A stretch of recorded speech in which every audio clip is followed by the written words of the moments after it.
How do you know if your doctor is doing a good job? What makes a good doctor? That's today on BodBeat.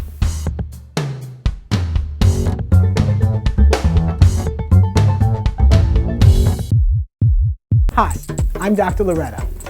I had a patient recently tell me how great her doctor was. Why, I asked? Because she gave you a prescription and sent you for a test? Did she examine you? Spend any time looking at the problem? Patient said no. Come on. Just because they've got a plaque on the wall doesn't mean they're taking care of you. A good doctor should have three qualities: knowledge, empathy, and philosophy. First, a good doctor should be knowledgeable and should keep abreast of developments in their field of expertise. You'd be shocked how many doctors don't read up on the latest important medical findings, and they know very little or nothing about alternative approaches. For your sake, a good doctor should be a skillful diagnostician. A good doctor should neither underprescribe nor overprescribe medications to their patients. Second, a good doctor should have a high emotional quotient, or EQ.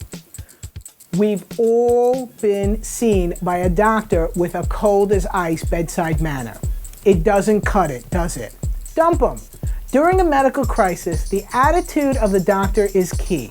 I've learned in coping with my mother's illnesses that doctors may be sure of their diagnosis, but among different specialists, their treatment recommendations can vary. Ultimately, the patients and the family members have to decide how they want to manage the illness of their loved ones.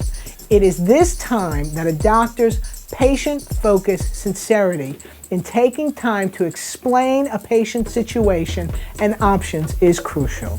There are doctors out there that show compassion, concern, and empathy, but it's shocking how many have problems simply showing care for another fellow human being.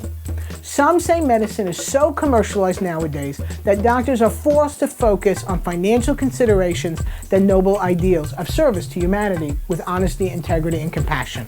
As a result, doctors become callous and careless, spend limited time with patients, overprescribe expensive drugs, recommend unnecessary investigation and treatment modes, prolong hospital stays, and so forth, all for personal gains.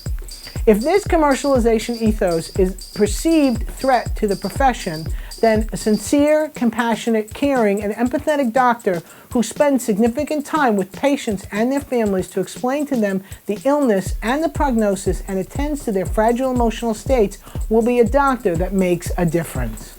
Finally, a good doctor should also be a good philosopher. A good doctor should be able to treat their patients not just with a prescription, but with much bigger regimen. Call it holistic. They should counsel their patients with their diet, with exercise, with stress management. A good doctor should understand the limits of efficacy of Western medicine and should have an open mind to what's called alternative medicine. A good doctor should be wise and humble, not dogmatic and arrogant.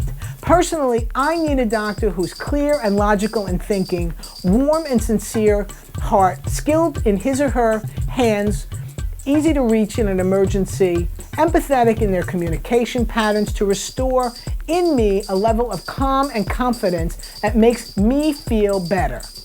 Does not overcharge me and is discreet by not talking about my condition to others. I would like my doctor to be humble and confident enough to collaborate with other specialists in the medical community to tackle an illness which they may be uncertain about, in order to offer me the best practice in management and treatment. Fortunately, I have seen a lot of such good doctors in my lifetime, to whom I am grateful. If you have a good or bad doctor story, we want to hear about it. Send us your thoughts at bodbeat.com. Plus, follow us on twitter.com/bodbeatshow. Until then, we'll see you next week.